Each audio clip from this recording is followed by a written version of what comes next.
Ciao Monica, siamo qua con Fulvia. Ciao. Iniziamo. 5, 4, 3, 2, 1. Parte il viaggio. Sta mostrando un corso d'acqua stretto, intorno c'è tutta la vegetazione fitta, in alto c'è un sole molto acceso. Lei è come se guardasse intensamente questo panorama nel suo complesso e stesse anche cercando di scavare dentro di sé. Come hai i capelli? Ce li ha scuri qua, ce Si li ha chiama, scuri e al vento. si chiama Fulvia. Sì, sì, Ti dà l'autorizzazione? sì. Partiamo. Nome del progetto di Fulvia. Godere a metà. Godere. Nella su- Ah, ok, sì, capito potere. godere a metà. Nella sua vita c'è la possibilità di realizzarsi e di gioire solo parzialmente. Ehm, ecco, vedi, adesso mi mostra come se lei mi mostra la sua struttura eterica, come se lei avesse il fronte diverso dal retro, cioè il fronte occupa tipo tre quarti. E lei ha questo aspetto, posso dirti, molto accogliente, amorevole, generoso. Vedo con le braccia aperte. No- Invece un quarto dietro è occupato dalla dea Diana, con l'arco e le frecce in mano, nome della sua PS. girandola. Nome del suo spirito. Pie. Vento, Vibrazione. 41, Consapevolezza. 188, Anima.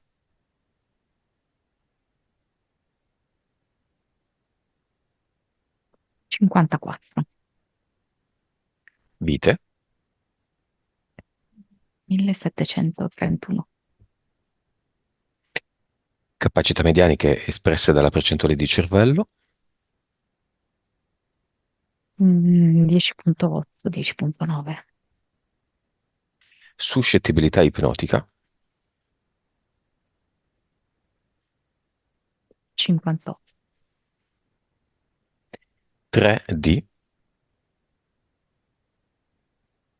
44, Vivacità animica. 100. Grandi curiosità, entità eteriche. Questa è una sessione molto attesa, molto desiderata da Fulvia da tanto tempo. Entità eteriche.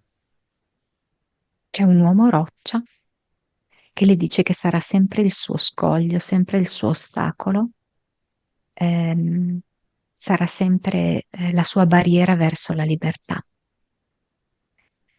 Poi come aracnoide c'è uno scorpione che le dice di stare molto attenta alle sue azioni, perché se fa passi falsi, lui potrebbe pizzicarlo e avvelenarlo.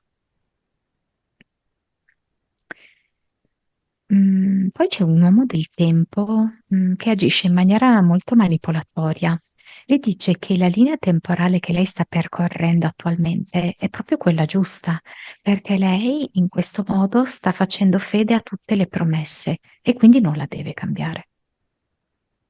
Come vestito, come fatto. Sembra vestito da, come si dice, da sposo. Ah, ma in blu, in nero, in bianco? È in grigio scuro gessato. Ok,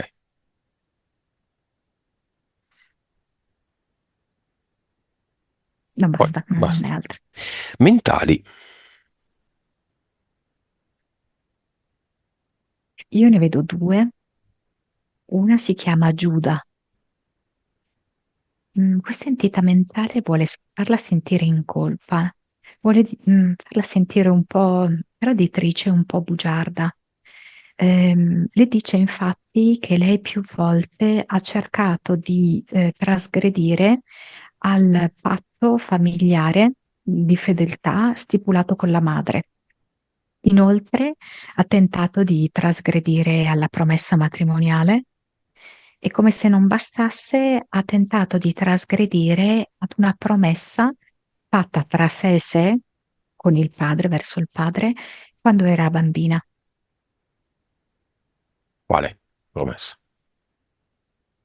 Che avrebbe fatto di tutto per ottenere la sua considerazione, e il suo sguardo e il suo affetto, anche se questo avrebbe voluto dire eventualmente rinunciare al successo, al guadagno e alla libertà.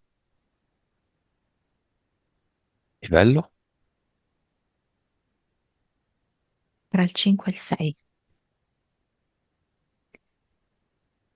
L'altra è tutto su di me.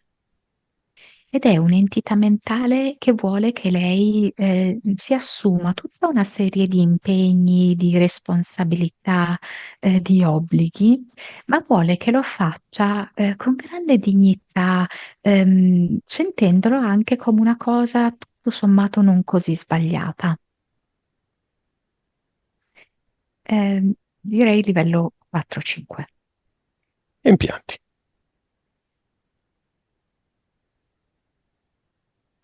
Io in testa gli vedo una pagnotta come impianto mentale. È come se questa pagnotta cercasse di mantenerla in certo modo docile, mansueta, ehm, accogliente e a disposizione degli altri senza nulla chiedere. E poi c'è questa specie di, chiamiamolo, come una volta che si usava estrarre i frontalini dall'autoradio, no? Mhm. Una cosa del genere. Vedo questo frontalino con una manopola ed è proprio situato più o meno in corrispondenza dell'ombelico. Praticamente le entità, siano esse mentali o eteriche, possono girare la manopola e creare determinate frequenze che possono andare a disturbare o appunto la zona stomaco-intestino o la zona intima, a seconda ovviamente della frequenza emessa e della stazione radio, chiamiamolo così, che vanno a prendere girando la manopola. Basta, altro non vedo. Bene. Monica, c'è un omino blu? Allora, io l'omino blu, che suo figlio vedeva quando era ancora piccolo, la vedo come se fosse la sua guida, anche se io la vedo al femminile, diciamo, no? Una donnina Però, blu. Chiamala.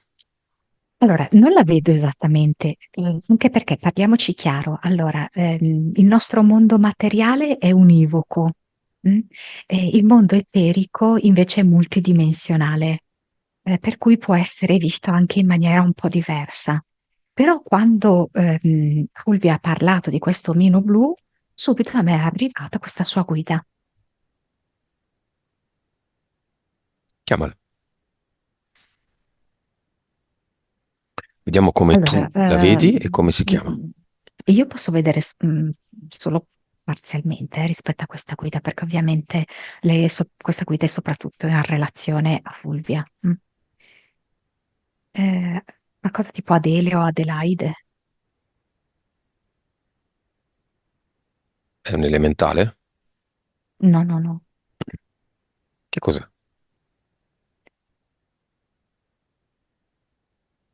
Allora, mi mostra che è stata un essere umano come siamo noi, no? Però che attualmente nel percorso suo personale evolutivo è molto in alto, ok? Quindi molto vicino alla sorgente. E quindi? È venuta giù a fare la guida. No, non è venuta giù a fare la guida, cioè lei è nel nel suo cammino evolutivo, ok? E il suo cammino evolutivo include il compito, ma molte ce ne sono, è così, Mm? che fanno da guida a noi umani. Ce E l'abbiamo questa tutti. Adelaide, no, non tutti, perché ognuno ha una guida diversa. Adesso quella di Fulvia è questa, ok? Qualcuno ha come guida magari un disincarnato. Un elementale. Sì, esatto, cioè non è detto che il livello evolutivo della guida spirituale sia così alto. Mm. Mm. Ma il livello dipende dal lavoro che va fatto, quindi un livello alto è perché bisogna fare un grande lavoro o da cosa? Mille fattori. Mm. Cioè, il livello alto dipende dal fatto che il ricevente, che è Fulvia, può recepire dei messaggi che sono vicini a dov'è questa guida spirituale. Mhm. Ok? Non ha senso, per esempio, che una guida spirituale così segua una persona, per esempio, molto terrena, molto, chiusa mentalmente, ok? Non c'è senso, non ci sarebbe comunicazione. Però Fulvia può recepire i messaggi di Adele e Adelaide, non so. Adelaide è stata vista dal figlio, che chiamiamo insieme alla figlia nel cinema. Sì, ne ha visto la luce blu, mm? E quindi giustamente chiamava Omino Blu, ok? Perché ha capito che si trattava di una figura umana, infatti Adelaide era un umano, ok? Ne ha visto la luce blu e per cui lui, piccolo com'era, la Omino blu. interpreta così, certo. Viene il figlio? Allora, sì, adesso non è facilissimo per lui riconnettersi a lui da piccolo, ok? Però certo che viene, no? Viene la figlia? Sì, sì, sì, certamente. Poi velocemente suocero e due fratelli.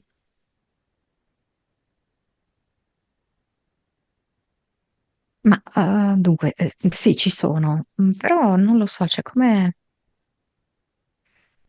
due fratelli, cioè come se ce ne fosse uno in cui si è sviluppato, non lo so, capito, un senso come di competizione, c'è qualcosa ehm, così, qualcosa di simile. Comunque ci sono. Mhm. Madre e padre. Il padre fa effetto, diciamo, no? Quando entra, fa un certo effetto. Perché? Senti, ma non so come dirti, mm, ci sono queste persone, no? Che quando entrano fanno sentire che hanno una certa struttura, una certa eh, portata di personalità. Mm. E E la insieme, madre più timidamente entra, sì. insieme il marito è quello che è stato, l'amante, la storia extraconiugale. Il marito viene come con una cartellina, sai, presente di quelle rigide, Mhm. in cui poi si pinzano i fogli. Mm? Mhm. Entra così e Cosa si è toglie, portato? toglie un capello dalla poltrona e si siede. C'era rimasto lì un capello, mm? E si Ok. siede. Ah. L'altro, aspetta, vediamolo un po'. Sembra un poeta quasi. E lo vedo, non so come spiegarti, più etereo, più fluttuante, ecco. Il marito molto solido, cioè lo vedo ben piazzato, con i piedi ben piantati a terra. Questo invece viene un po' più come se non camminasse ma fluttuasse. Uno dei due è la fiamma, era, Allora, fiamma nel senso di passione, tantissimo, questo uomo. l'amante o marito, No, amante. amante. Però non fiamma come la intendiamo noi, no. Nessuno dei Fiamma due. no, Mm. secondo me no. Va bene. E esiste una o più vite parallele importanti di Fulvia? Se sì, che si facciano avanti con il costume, personaggio che le ha contraddistinte. Ma allora, dunque, quello che appunto mi viene da dire è intanto mh, soffermarmi, cioè non è tanto una questione di vite, però proprio soffermarmi su questa porzione che lei ha di personaggio che è la dea Diana. Mm, Ok? Però lei è come se lo facesse vedere solo a pochi. Infatti, per tre quarti, diciamo, lei mostra un aspetto più, ehm, come posso dirti, più accogliente, più femminile. Invece un quarto è occupato da questa dea Diana. Ed è appunto l'aspetto, Diana è più che altro è conosciuta come dea della caccia, ma non è solo quello, mm. perché è anche molto legata alla luna e alla stregoneria.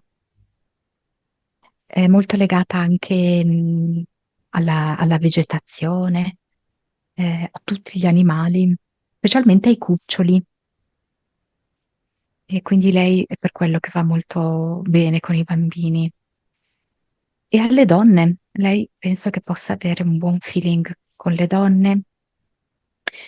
Ehm, Però mi mostra anche appunto questo aspetto della dea Diana, che è quella che se anche molto a distanza c'è un particolare che le interessa, lei riesce a centrarlo, anche se è molto nascosto.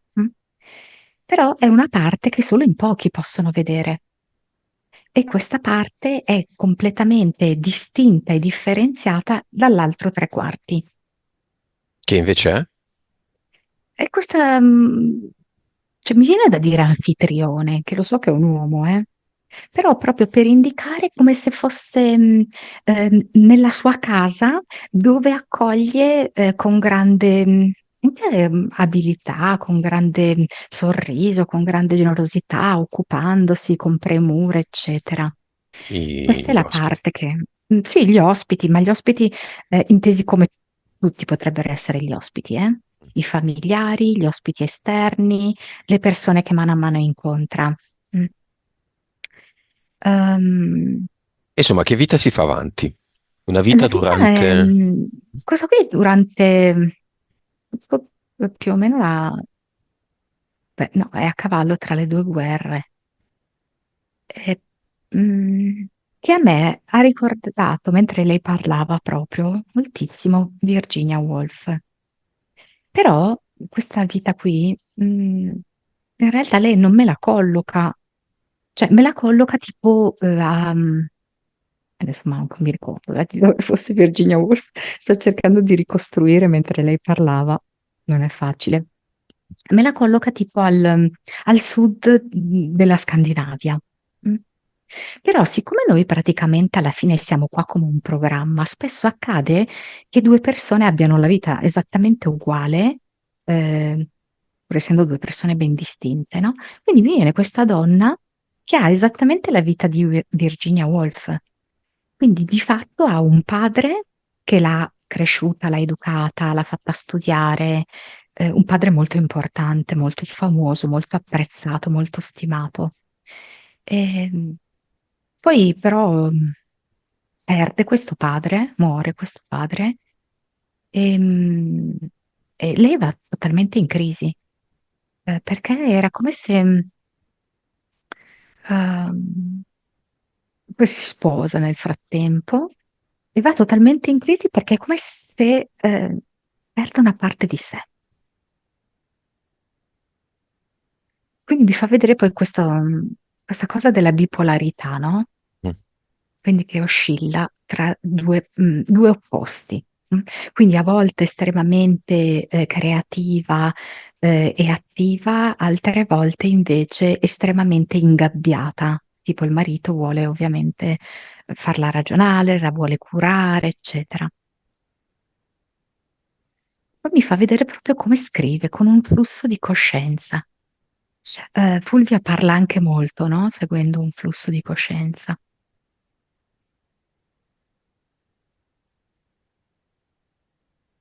Quindi sia la Wolf che Fulvia, dici, intendi?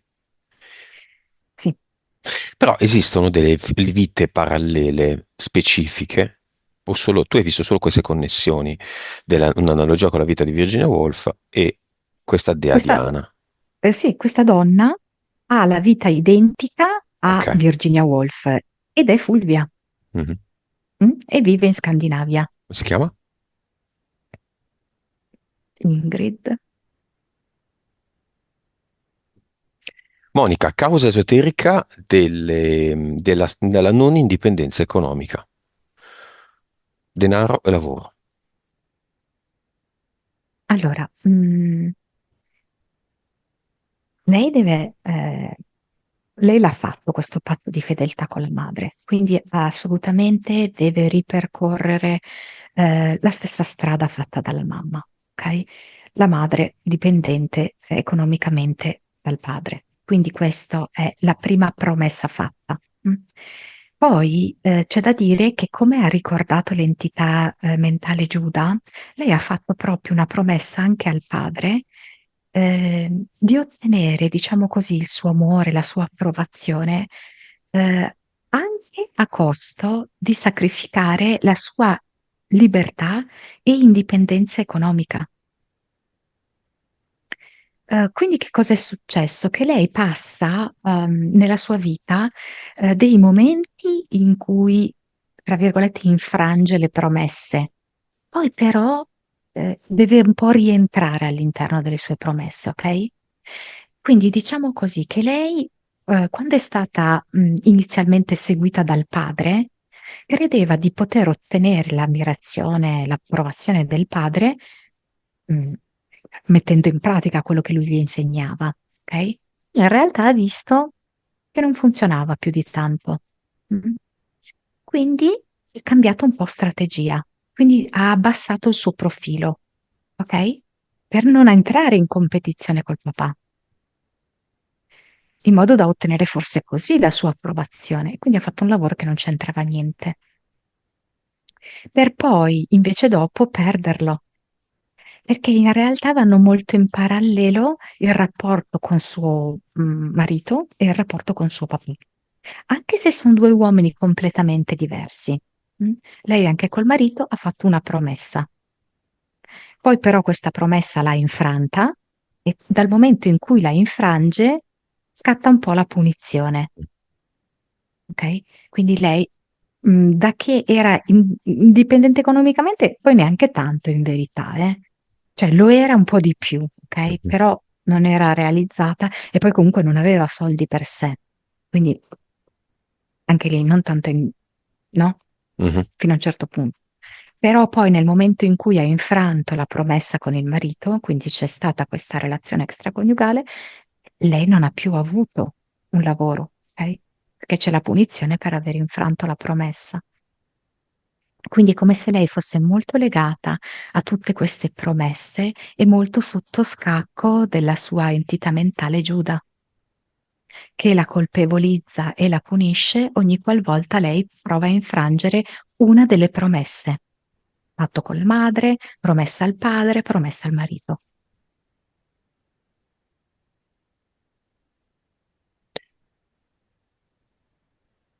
Bene. Nascono due figli, due situazioni, due circostanze interessanti che diventano il terzo e quarto punto. Nasce il primo figlio. Mm, Siamo nel 2001, a cavallo del crollo delle Torri Gemelle. Fulvia non si ricorda per bene e lei vede in più occasioni, due mi sembra, dei globuli rossi in esplosione in cielo. Solo lei. Allora, qua mi viene proprio la carta della torre, no? Come viene rappresentata nei tarocchi. Ok? La torre che si spezza e effettivamente ci sono, hai presente tutte queste Mhm, palle che sono un po' rosse, un po' gialle, così, no? Mi viene appunto per lei molto collegata a questa carta qui, mhm, ok? Alla carta della torre. Ehm, e vedo come in quel momento, che è un momento vitale per tutto il mondo, perché il mondo poi è cambiato, no, da quell'evento, è vitale per lei, la nascita, voglio dire, no, del figlio. lei proprio ce lo suggella con questa carta, ok? Quindi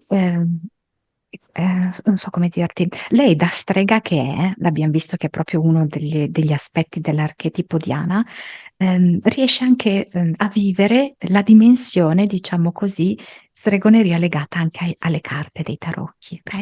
Mm. E in quel momento per lei il crollo delle Torri Gemelle è proprio suggellato da quella carta lì, a cui lei si è connessa in quanto, chiamiamola così, strega. Eh, La numero 16, no? eh sì. Causa esoterica della nascita molto difficoltosa, notte di tortura, della seconda figlia. Ecco lì, per esempio, mi fa vedere, sai, Adelaide che dice resisti, resisti, che tutto questo ti serve. Ehm, Fa vedere come tutto è andato contro i piani, diciamo così, che aveva previsto Fulvia, ok? Aveva previsto un altro ospedale, sicuramente si sarebbe auspicata tutto un altro andamento, no? Tutto quanto disastroso proprio dall'inizio alla fine questa esperienza. A tratti anche pericolosa, però poi alla fine non è che c'è stata, no? Un esito negativo finale che si è impresso. Ehm, e questo che vedo è appunto che durante tutti questi contrattempi, barra anche maltrattamenti, perché ha trovato anche un personale anche un po' indisponente nei suoi confronti, vedo proprio Adelaide che è come se le dicesse che è forte, che è forte, che è forte. Mm, io in effetti vedo un cambiamento di Fulvia dopo questa gravidanza, Di che tipo?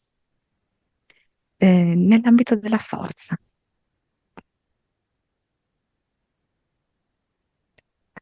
Ok, le cade tutto dalle mani.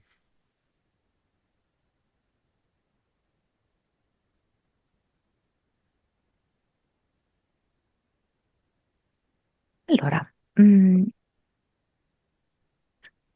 vedi, a lei cadono soprattutto gli oggetti di uso quotidiano, ok? Non gli oggetti importanti.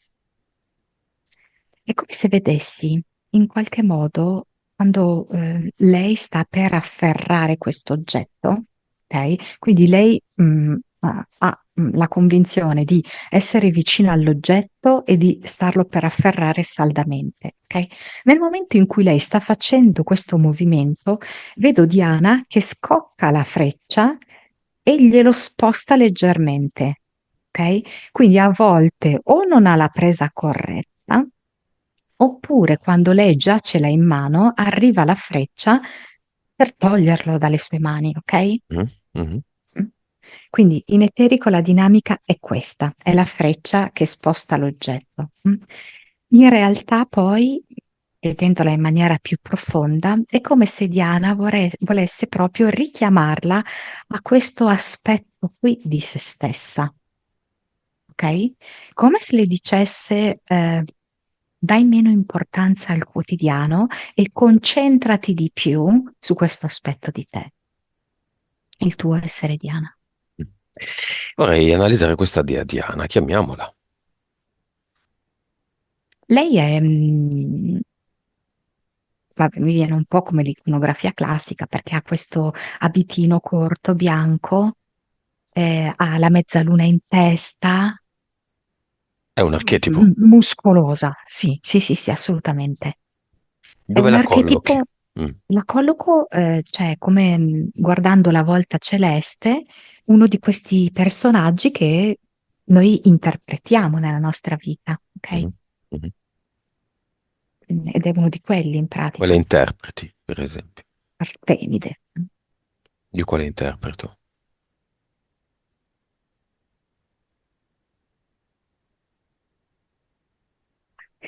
Allora,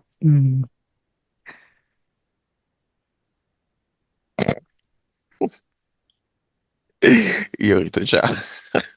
no, perché scusami, ma non lo so il perché mi viene questo, perché mi viene Sisifo. E non mi ricordo chi è Tra Sisifo. l'altro non lo so, che ha a che fare con un macigno da portare, forse. Oddio santo. E, però, per esempio, il ruolo che tu interpreti non è sempre stabile, ok? Adesso è Sisifo? No, vabbè, è quello della pietra, no, no. Senti, è venuto così, E quando è che termina perché? Sisifo? Domani? Mm. È una fatica, diciamo, no? Ok? Per ottenere delle cose c'è una fatica. Adesso però, allora, mi è un po' difficile perché adesso sono su Puglia, ok? Mhm. Però ti dico, mi è venuto Sisifo. Va bene. Ehm, Però come funziona? Cioè, nel senso, spesso ci sono presentati gli dei della mitologia greco-romana ed erano delle interferenze. Adesso ci troviamo la dea Diana come archetipo, quindi come stile, cerca di farmi capire, non capisco questa dea Diana che cosa sia. Noi siamo venuti qui a fare un gioco, no? L'abbiamo detto diverse volte, e La c'è un volta tabellone di la volta gioco che celeste. rappresenta. Esatto. Nella volta celeste sono rappresentate praticamente tutte le divinità, no? Mm, Della storia greco-romana. Mm? Mhm, E noi interpretiamo questi ruoli, ok? mhm, Quindi alcuni ruoli, tutto sommato, possono anche farci comodo, ma non mhm. sempre, perché nel caso di Fulvia lei sta parzialmente interpretando il ruolo di Diana, però il problema è che lei ha bisogno di farlo molto di nascosto, ok? Perché teme che la maggior parte delle persone che la circondano non potrebbero accettare questo, ok? Accettano di più Anfitrione. Allora diventa, posso dirti, proprio una spaccatura tra questi due personaggi. Allora alla Capito? fine, si è Torno tra, capito? torno tra un attimo. Ah, Volevo finire la questione delle targhe che le parlano sin dall'infanzia. Questo discorso ci torniamo tra 2 secondi. Togliermi le targhe per capire un attimo quale fosse la causa esoterica. le targhe. Ah, ok. Le targhe, ecco, questa qui la lega tantissimo al padre, ovviamente, no? È un gioco che per lei, è molto più di un gioco, ok? Che è l'amore, che è il legame poi con suo padre. Mm. Lei nell'aver portato avanti questa cosa è come, non so come spiegarti, come consolidare il rapporto anche con il padre. Mm. E l'ha fatto diventare il suo mondo anche creativo di interpretazioni anche stregoniche, diciamo, no? Ehm, Come se le targhe potessero anche dare dei messaggi, dei segni, degli ammonimenti, potessero fungere anche un po' da campanella. Quindi una capacità medianica, un po' fine a se stessa, Che no? se No, vogliamo. lei coglie comunque dei segnali attraverso queste targhe, interpreta, ehm, è parte della sua capacità strega, sì. Mm. Nelle 1731 vite, va bene, ok, di Fulvia parallele, lei è sempre legata alla dea Diana? No, no, No, anzi, a volte ad Apollo, a volte a Sisifo, a volte ad Artemide, a volte a qualcos'altro, a volte a niente. certo. Quindi non è necessario. Questa sua esperienza di Fulvia è in questo momento legata alla dea Diana, mm? E ad Anfitrione, sì. Ed Anfitrione. Quindi riferito a me, momentaneamente io sono collegato a Sisifo. Sì, certo. Ok, Cioè, bene. certo, nulla è un marchio a eternità, eh. Vabbè, facciamo un po' un gioco. Allora, io non sono d'accordo. Io mi stacco da Sisifo. Perché se è tutto un gioco, e se è tutto momentaneo, e se è tutto relegato a una parte di un'esistenza o a un'esistenza intera, sembra che quella di Fulvia sia legata da un'esistenza intera alla dea Diana, nel mio caso invece è una parentesi della mia esistenza, io non mi connetto più a nessuna parte della volta celeste e ritiro il consenso che ho dato,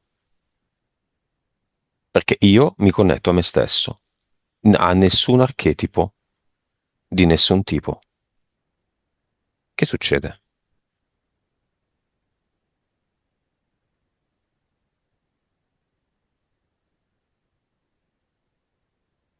Crolla il cielo?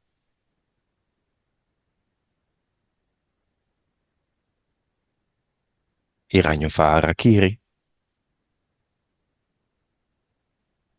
Allora, vedo che c'è uno squarcio all'interno della nostra ragnatela, anche proprio elettromagnetica, e quindi all'interno della volta celeste, c'è uno squarcio come se si creasse proprio un buco, da cui entra una luce molto forte e arriva esattamente dove sei seduto tu. Mm. Che sembra il finale della mia prima e unica sessione diretta, fatta con altre, guidata da un cane incapace.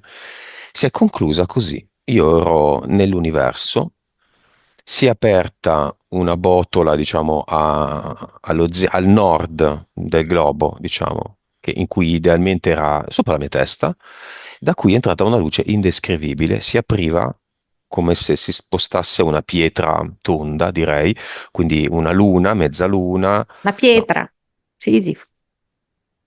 sì, sì, fu esatto.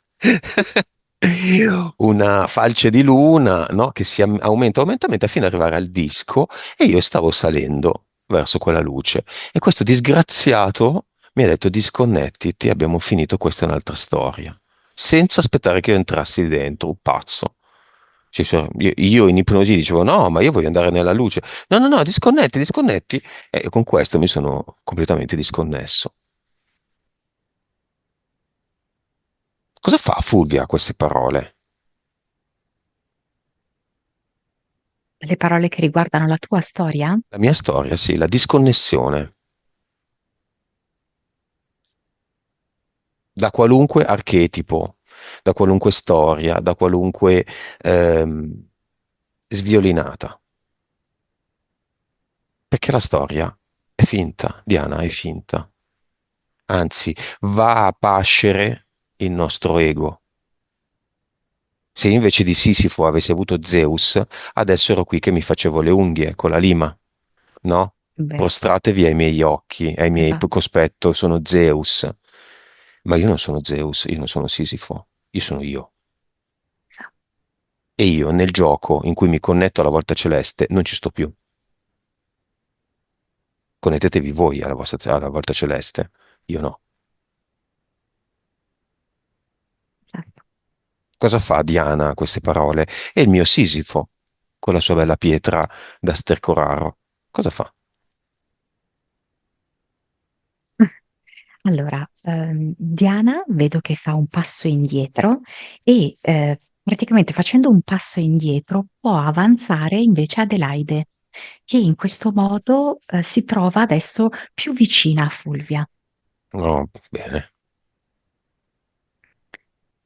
Allora, nel tuo caso, mh, Sisifo è come se fosse andato sottoterra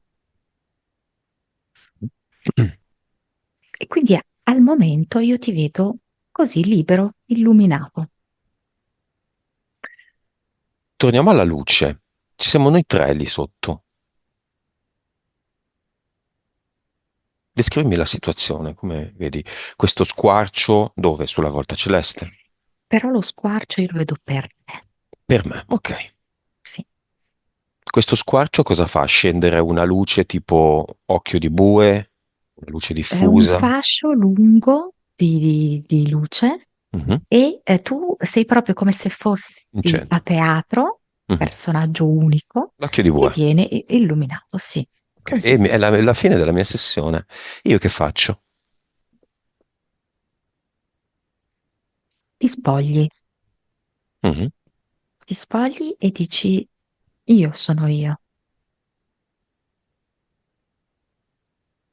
Vado nella vita senza questi abiti che sono i miei ruoli, che sono i personaggi. Vado io per quello che sono.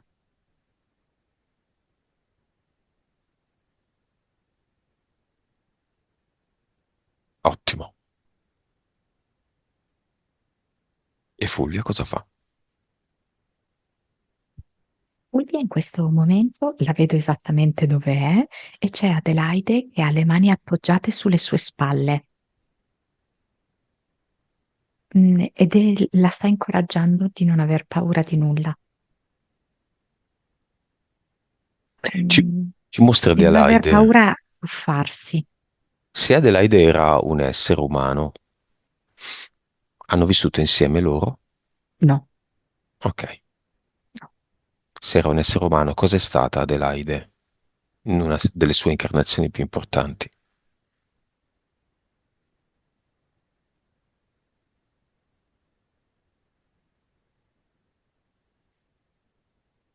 Allora, penso che sia la sua ultima incarnazione. Penso sia stata più o meno nella prima guerra mondiale. E, vedo delle scene di gran coraggio, dove lei cerca di salvare tutto il suo villaggio, inclusa se stessa, animata proprio da un grande valore, della libertà. Perché? Ehm, Che oggi si presenta blu a Fulvia e non di un altro colore.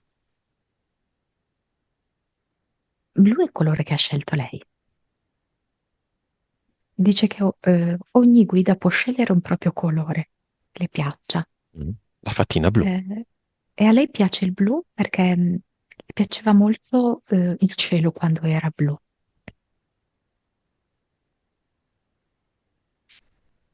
Mhm. Ha le mani sulla spalla di Fulvia e Fulvia non si vuole girare. Sì, e si gira a sinistra.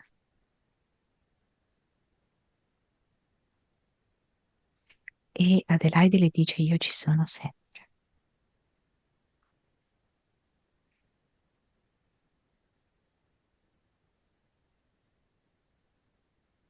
Non si mette frontale. No,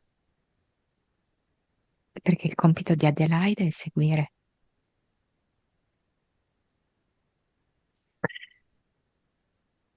Frontale sta Fulvia che deve agire. Fulvia non tocca la mano di Adelaide. E la mano destra, con la mano destra tocca la mano sinistra. E che succede?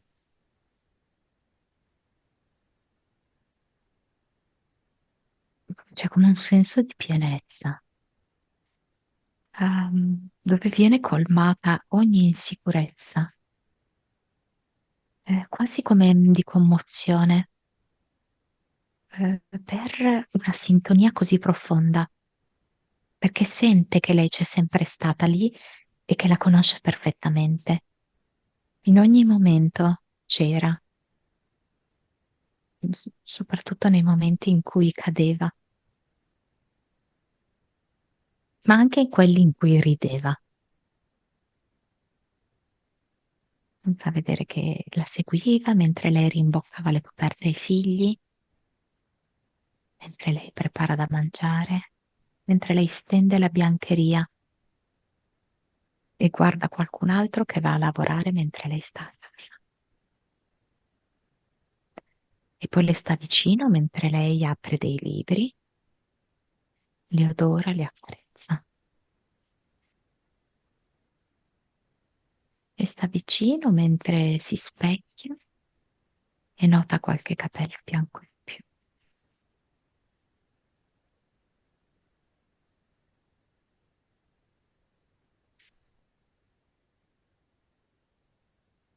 Le sta vicino quando si morde la lingua.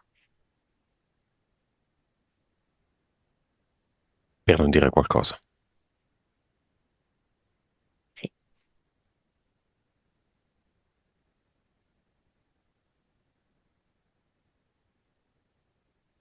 La vibrazione di Fulvia. Già non l'ho sottolineato molto molto alta all'inizio, senza aver adesso fatto è mai sessioni. Vai. 333. 333. Le interferenze ci sono ancora.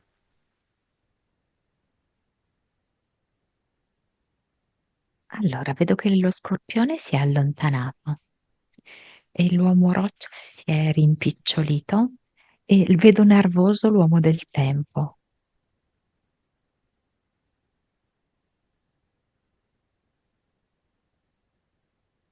Fulvia sa bene che c'è un cluster, cosa fa?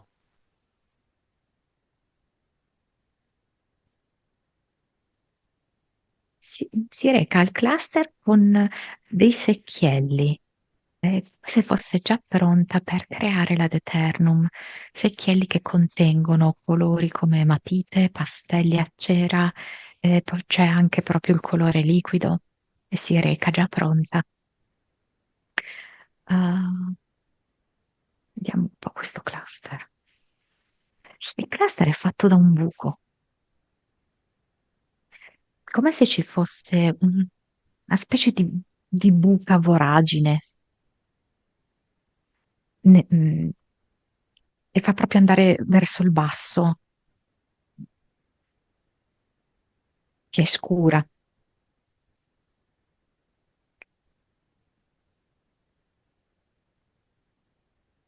Lei dice che non vuole più sentirsi risucchiata, lei vuole stare sopra, in superficie, e non sentirsi più tirare verso il basso. Fa una scelta strana, sai? Bella, mi piace. Sceglie di colmare questa buca con tutti i colori a sua disposizione.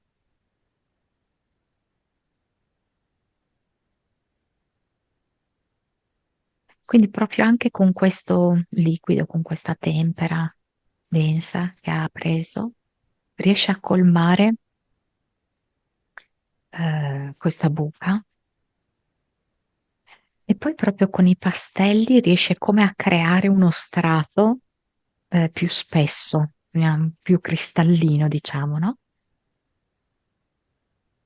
E adesso non c'è più la buca, c'è tanto colore.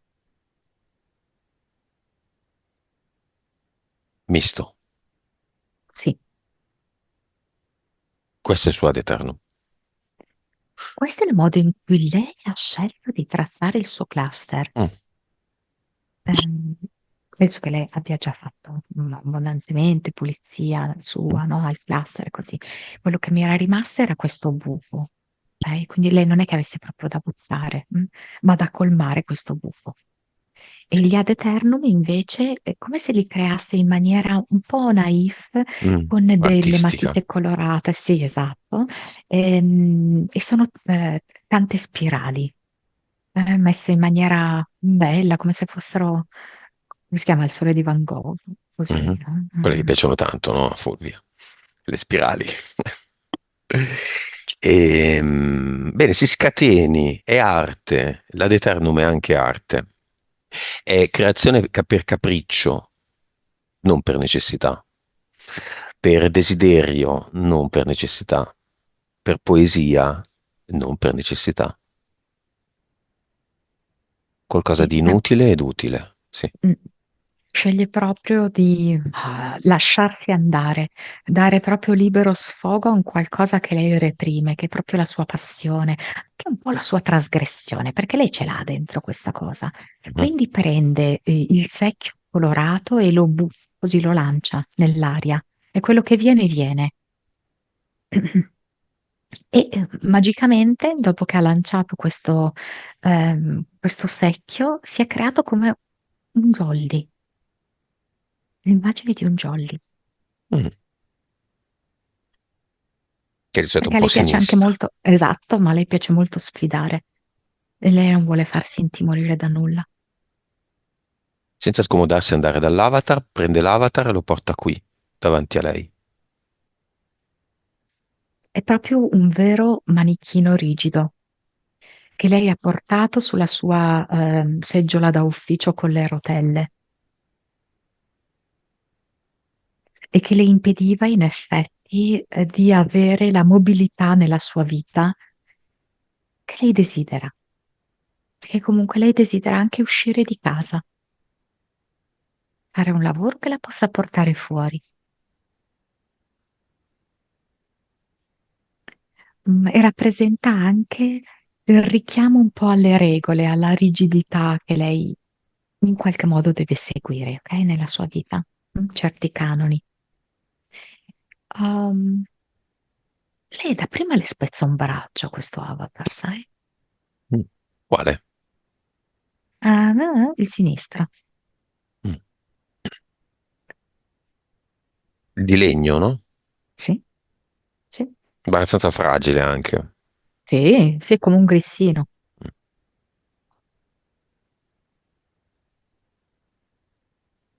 E adesso che ne fa? Adesso dà una bella spinta alla seggiola con le rotelle e via, quindi scivola direttamente nel portale definitivo. Sedia e avatar insieme. E Diana? Viene come se l'avesse trasformata in una statuetta che rappresenta un ricordo, Mhm. ma non le serve più. Mi fa vedere Fulvia che il marito è mancino. Mm, Mm, interessantissimo. mm. Non le serve più. Povera Diana, col suo gonnellino bianco. Era così stilosa. Adesso la mandiamo via. Ha fatto il suo tempo anche a creare questi contrasti, queste zone di incomprensione, ok? Queste zone per cui solo alcuni eletti potevano vederla così, ok?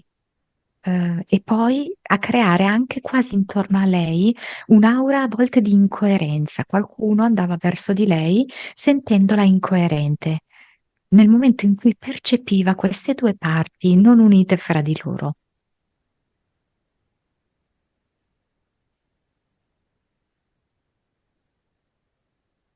Va bene. Uomo roccia. Esiste ancora. No, Scorpione. Uomo del tempo. no, no, no, no. Giuda, tutto su di me. Oh, no, Impianti. La palla in testa. La e la patate. pagnotta, via, via, Pagnotta. via, via anche il frontalino, via. Godere a metà il progetto. Godere pieno. Girandola e vento. Sì, Restano. Vibrazione. allora a lei piace, perché vedi, lei fa la facciata e fa 666, ok? E se vuole fa Però anche fa 999. 99, esatto, bravo, esatto. Consapevolezza. 214. PS. Anima. Le piace dire 50. Le vite. 1612. La vita di quasi Virginia Woolf, cioè una donna simile alla vita, con la vita di Virginia Woolf, c'è ancora? Woolf c'è ancora? Allora, sì, c'è ancora, perché è come se da lei conservasse questo modo che lei ha di esprimersi attraverso il flusso di coscienza. Quindi le serve anche per questo, per mantenere questa abilità che lei ha di scrivere e di esprimersi anche così. Cervello. 11,7. Cosa può fare con 11,7?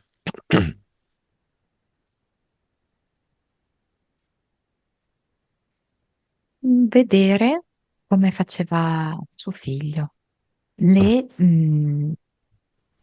a volte, ovviamente non sempre, non è che siamo sempre al top da poterlo fare, però a vedere le entità che stanno accanto alle persone. Potrà vedere Adelaide? Con gli occhi della mente sì, assolutamente sì, proprio sì. Cosa può fare con questo 11,7 per il riflesso esterno di quello che siamo noi dentro, la realtà fisica, quindi i bisogni fisici, lavoro, bla bla bla.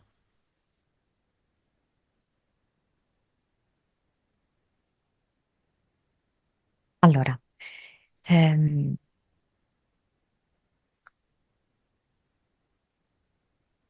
cioè lei prima deve assodare che non c'è colpa ehm, e non ci sono promesse, ok?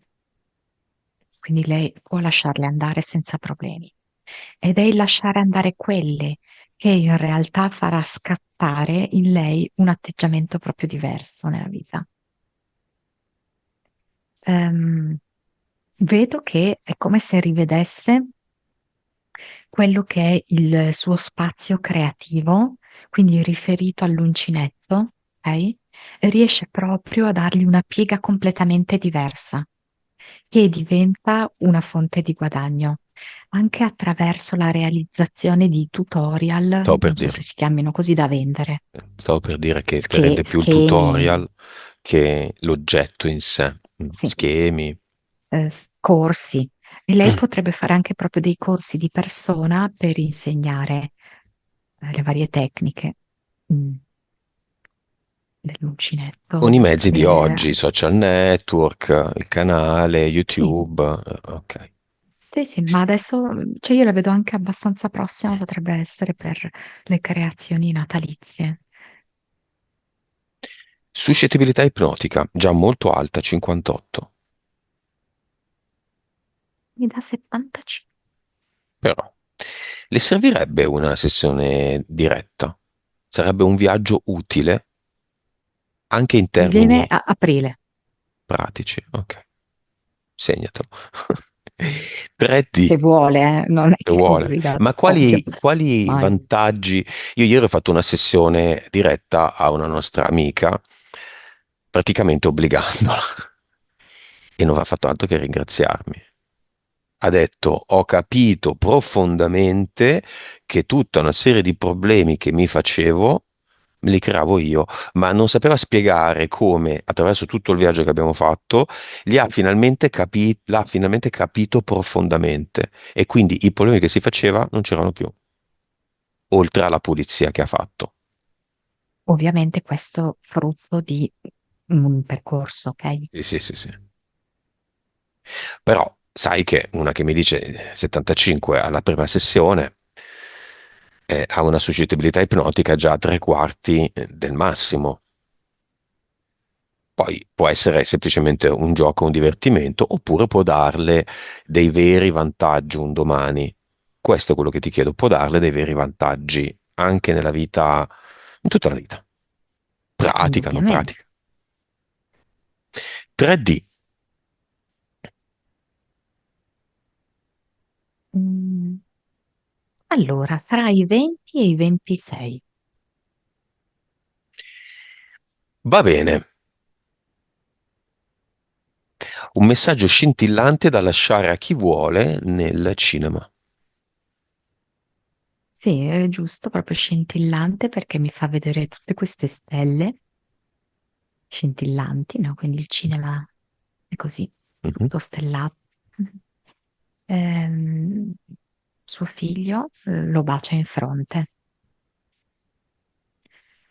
Sua figlia è come se le sistemasse i capelli e le sorride proprio in maniera molto, molto complice.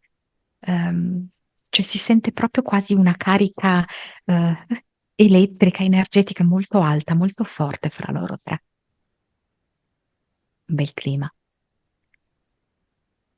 Allora, vediamo un po' il marito. Lei dice, mi sto alzando, perché è come se in eterico un po' fosse in ginocchio, rispetto al marito. E però le vuol far notare questo. Io adesso mi sto alzando.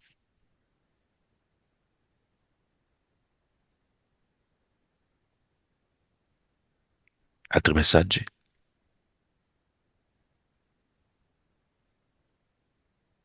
Mm, come se potesse essere una donna, eh, non so, forse con cui deve fare qualcosa, può fare qualcosa, può fare un progetto, una collaborazione, però è fuori questa donna, diciamo, non è tra questi che abbiamo citato nel cinema. È come se potesse dire, ora ci sono, ora sono pronta,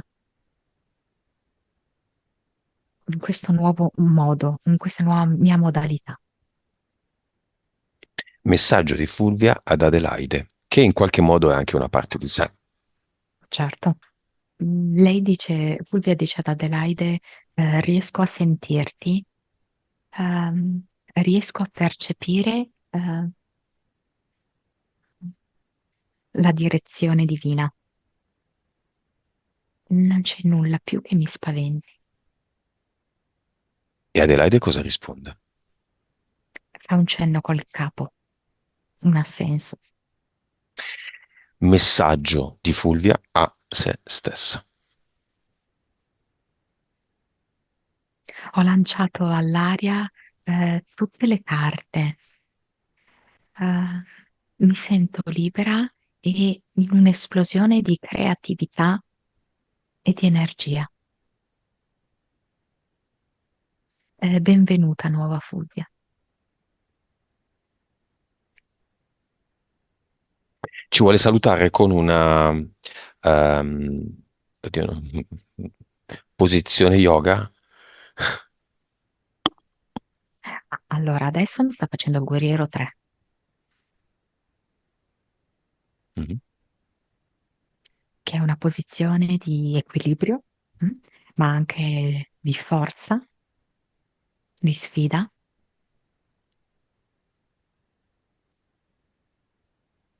e che comunque ricorda un po', se la si guarda di profilo, qualcosa che ha un movimento, ok? Quindi l'idea del movimento della spirale. E sul finale, questa o un'altra. Sì, un mulino, come se fosse un mulino, quindi anche l'idea della girandola, no? E sul finale c'è gocce di memoria. Va bene, abbiamo finito.